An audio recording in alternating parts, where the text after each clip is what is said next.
Imagine fortune entering your life like a thief who confesses he will stay. One night, a phone pings, a stock spikes, an old idea becomes a new currency, and the world shifts on its axis. You feel uplifted, exalted, as if destiny itself has chosen you. Yet listen, Machiavelli taught that fortune is a woman who favors the bold and abandons the unprepared. What arrives as blessing often reveals itself as exposure. Sudden wealth does not change your character. It magnifies it. It amplifies your habits, your blind spots, the small cruelties you ignored. It does not set you free. It anchors you. And everything around you begins to orbit that anchor, hungry, eager, dangerous. Some of you watching have already felt this shift. A trade turned miraculous. A startup became a machine. An inheritance arrived. It seems rare, but the truth is practical. Many stumble into money, fewer keep it. History and modern psychology agree on a brutal arithmetic. Speed of ascent predicts speed of descent. Instant millionaires often fall into divorce, addiction, bankruptcy. Not because cash is treacherous, but because readiness is rare. They confuse abundance with wisdom. They mistake noise for mastery. If you want to survive sudden fortune, begin with silence.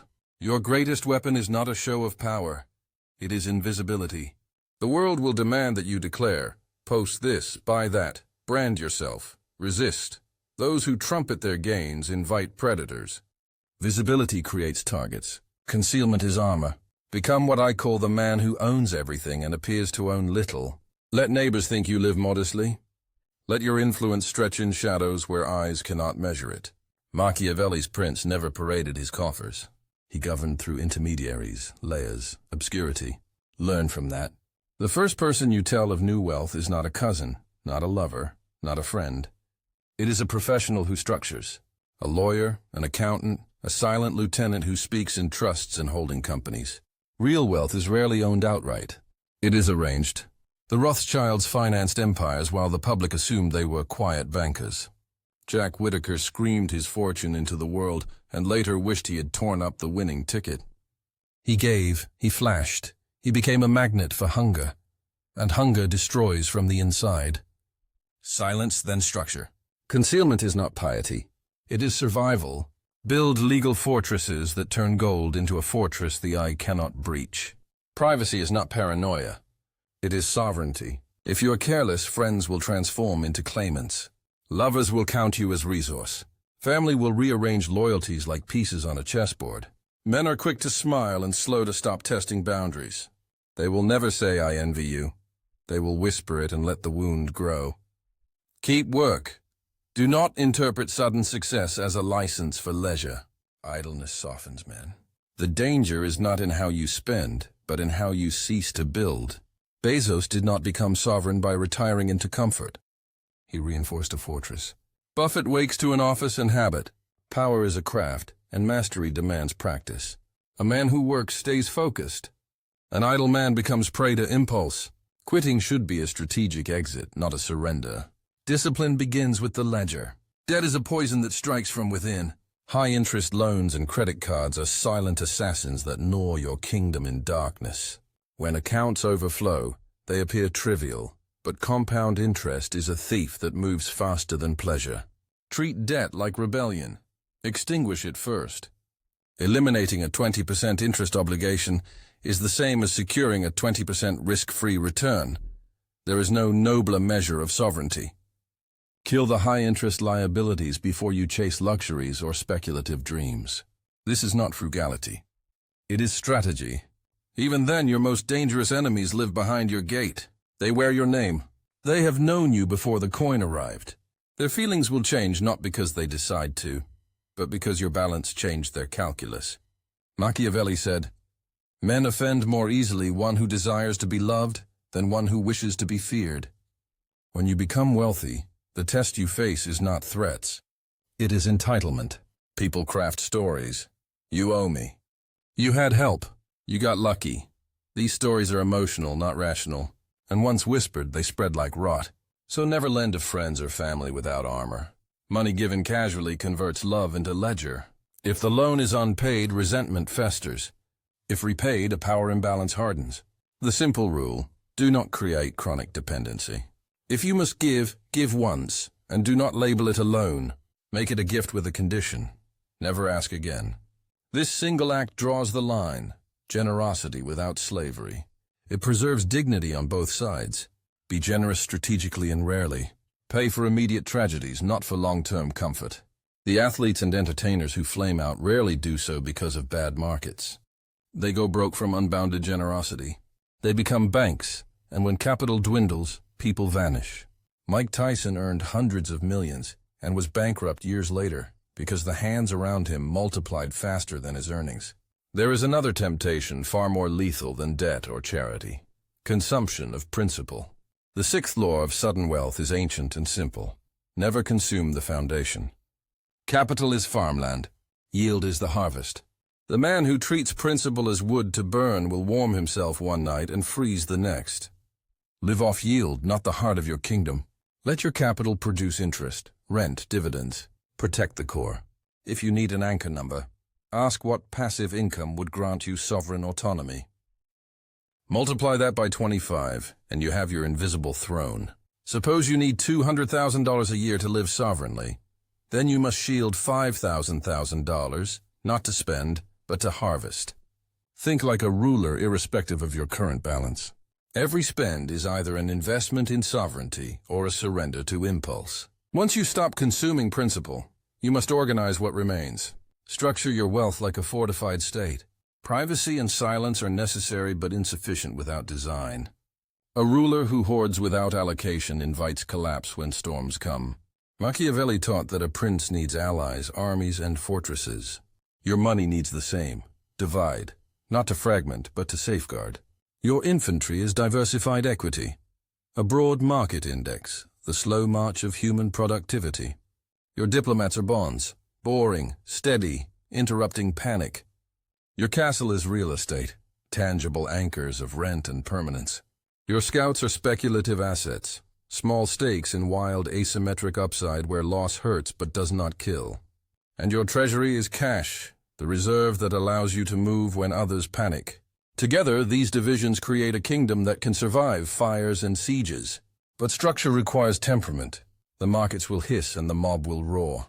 Move with the calm of a man who has prepared for the storm. The elite who survive do not panic sell at the first thunder. They reposition. They buy when others are aflame. That is what reserves are for. Opportunity, not comfort. Cash is not shame. It is readiness. Finally, remember, appearances are tools, not trophies. Machiavelli taught the use of image as strategy. Wear what signals strength. Avoid what screams insecurity. A well-cut coat is a weapon of presence. A fleet of flashing cars is an emotional claim that invites theft. Spend to amplify identity, not vanity. Pleasure is permissible. Set aside a war chest for living.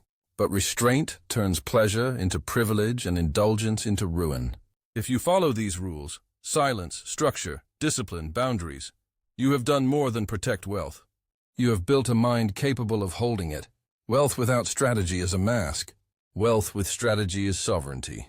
And sovereignty grants what the flashy never understand: time.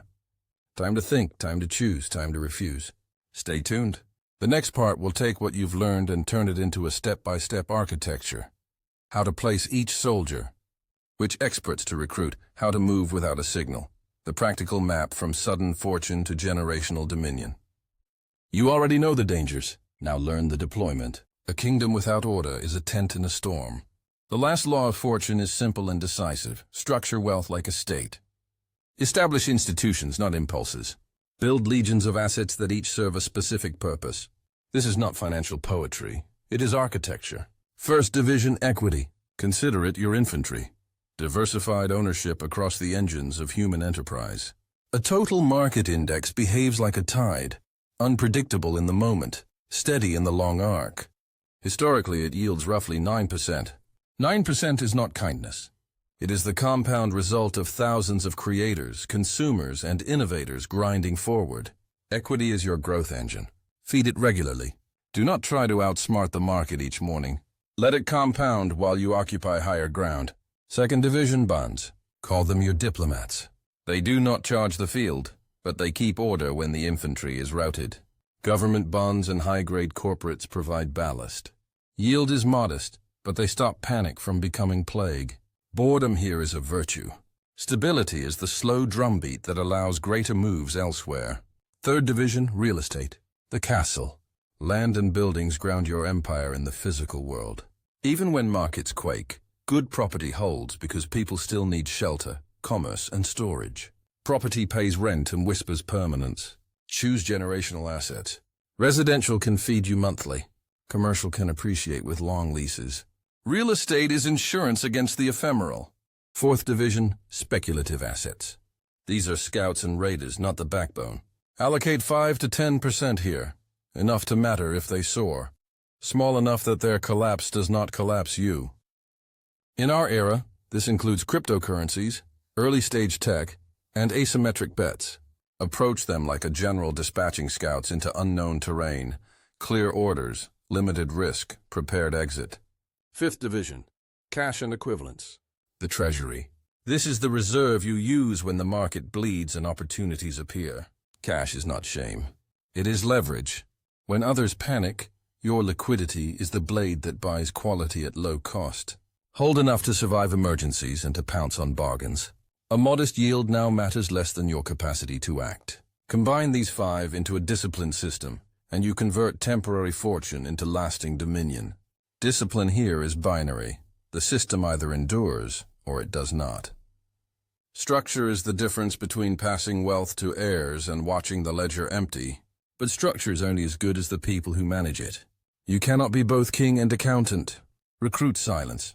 Attorneys who speak in trusts, fiduciaries who place loyalty in law, advisors who value restraint over show. Your team must be competent and discreet. Do not hire on charm. Hire on competence and references. A single corrupt lieutenant can overturn a decade of prudence. Legacy is not an afterthought. Ask what your fortune serves beyond your pleasure. If your answer is comfort alone, you have already decayed. Comfort tranquilizes ambition.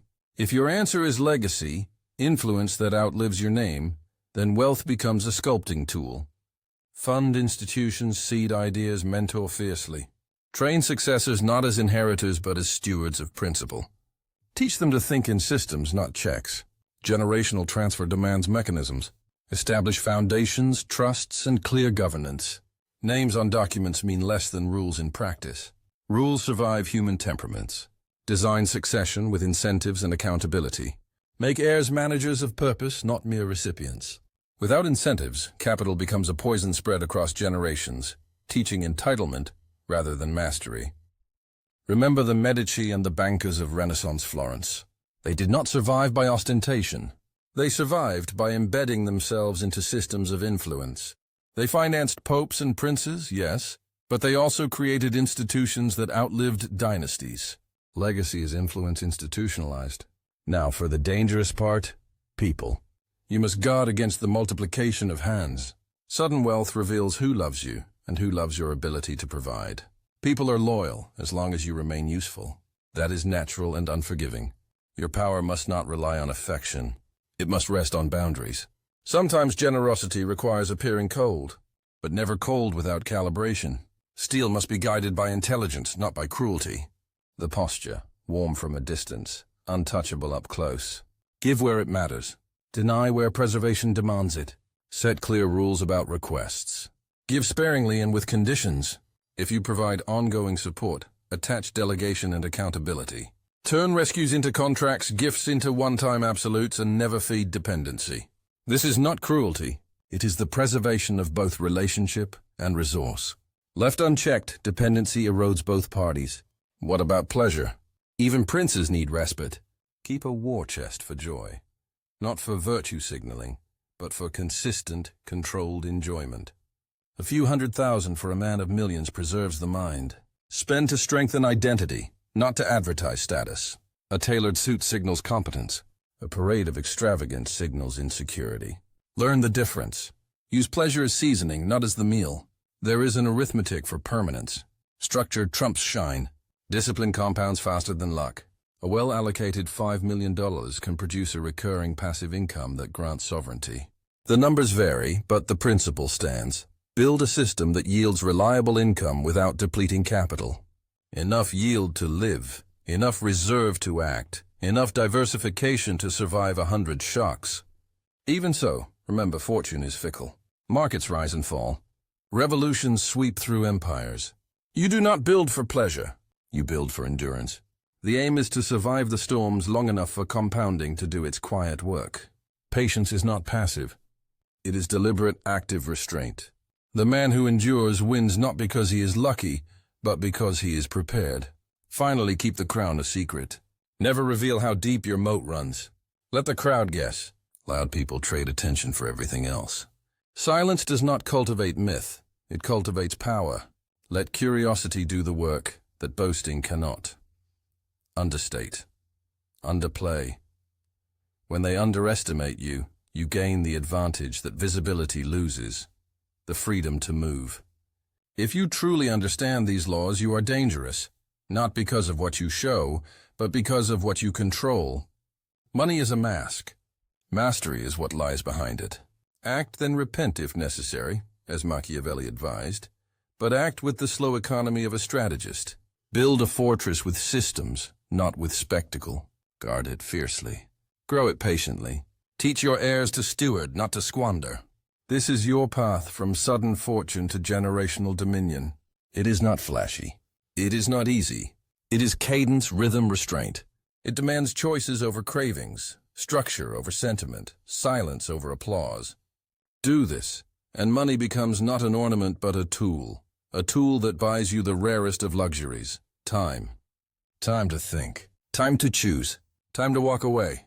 You want the map, the exact steps, the checklists, the specialists to hire, the trapdoors to avoid. There is a method to place each soldier, form each trust, and prepare each successor. If you commit to this, I will walk you through the architecture, step by step, principle by principle, until your temporary fortune becomes an enduring kingdom. Follow or do not follow. Either way, the rules do not change. Fortune will smile briefly. Structure will last. Choose sovereignty,